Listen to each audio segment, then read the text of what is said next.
মাঠের এই ভাবলেশীন সাকিবকে দেখে কে বলবে তিনি একটু পরেই অবসরের সিদ্ধান্ত নিয়ে দিবেন কিংবা সবাইকে জানিয়ে দিবেন টি-20 ক্রিকেট আর টেস্ট ক্রিকেটে সাকিব আল হাসানকে খুব বেশি দিন দেখা যাবে না সাউথ আফ্রিকার সঙ্গে।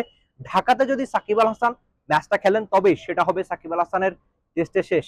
আর আন্তর্জাতিক টি-20তে বাংলাদেশের জার্সিতে সাকিব আল হাসান বিশ্বকাপেই নিজের শেষ ম্যাচটা খেলে ফেলেছেন।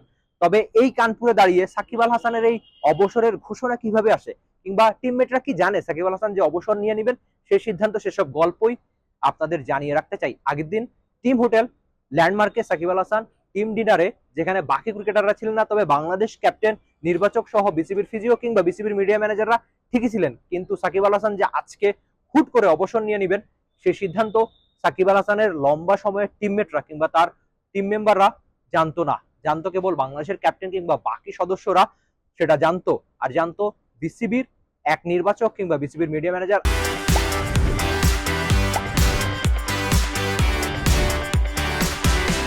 আজকে যখন দুপুরের দিকে প্র্যাকটিসের আগে যেখানে প্রায় বৃষ্টি হওয়ার একটা সম্ভাবনা তৈরি হয়, সেখানে সবাই খোঁজ করতেছিল যে ভাই আজকে নিউজ কি, আজকে তো নিউজই নাই।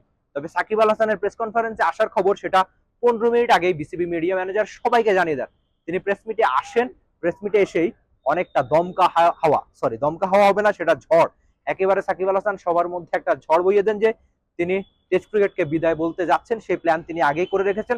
এমনকি এর আগে তিনি বিসিবি বোর্ড প্রেসিডেন্টের সঙ্গে বসেছেন, সেখানে আলোচনা করে নিয়ে রেখেছেন যে সাকিব আল হাসান কিভাবে কোথায় থামবেন, তার প্ল্যানটা আগের দিনে। তবে আজকে যে হুট করে সিদ্ধান্তটা আসবে সেই সিদ্ধান্ত কিন্তু তার টিম মেম্বার কিংবা তার টিমমেটরা ঠিকই জানতো না।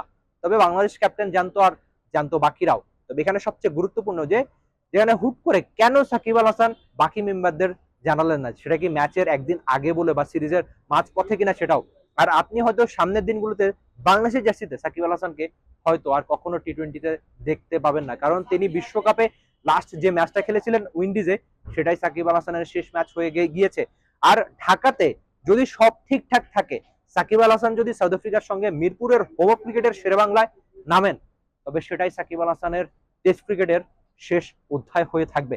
আপাতত তার ক্যারিয়ারের গল্প ছোট্ট করে এই কানপুরে দাঁড়িয়ে বলে রাখতে চাই। 70টা ম্যাচ খেলেছেন, 4,600 বেশি রান, আর প্রায় 250 উইকেটের সামনে দাঁড়িয়ে সাকিব আল হাসান এই কীর্তি তিনি স্পর্শ করতে পারবেন কিনা। 70টা ম্যাচ খেলে ফেলেছেন। তার শুরুটা হয়েছিল সে 2007 সালে, তারপর এখন পর্যন্ত 1.5 দশকের লম্বা একটা ক্যারিয়ার। সাকিব আল হাসান নিশ্চয়ই অনেক ক্রিকেটীয় স্মৃতি আপনাকে উপহার দিয়ে রেখেছে। তবে সাকিবের সবচেয়ে প্রিয় ক্রিকেটীয় স্মৃতি কিংবা টেস্ট ক্রিকেট বা টি-20তে সবচেয়ে প্রিয় ক্রিকেটীয় স্মৃতি কোনটা, নিশ্চয়ই আপনি জানিয়ে দিবেন টি স্পোর্টস এর কমেন্ট সেকশনে। আর যে কোনো ক্রিকেটীয় কন্টেন্ট জানতে অবশ্যই আপনাকে চোখ রাখতে হবে দেশের একমাত্র স্পোর্টস চ্যানেল টি স্পোর্টসেই। আপাতত বিদায় নিচ্ছি, দেখা হবে অন্য কোনো ক্রিকেটীয় গল্পে। Rifat Emir, T Sports, Kanpur, Bharat. For more updates, subscribe to our YouTube channel and click on the bell icon. Follow us on Facebook and Instagram. Download T-Sports app to enjoy exciting games and highlights. Visit tsports.com.